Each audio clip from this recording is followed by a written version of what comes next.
Welcome guys to the hardware set info channel.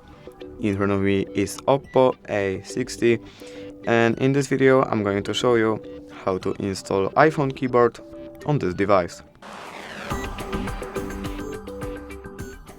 Alright, so firstly to do this we have to open our Play Store because we are gonna install green Apple keyboard app from here. So I'm gonna search green Apple keyboard and I'm gonna install the app. As you can see, it's already installed, so now we can open the app and all we have to do here is enable green Apple keyboard in settings.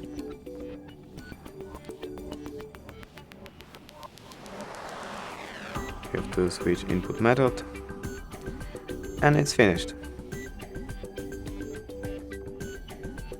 Now, as you can see, right here we have iPhone keyboard. And basically that's it. Thank you guys for watching. Bye!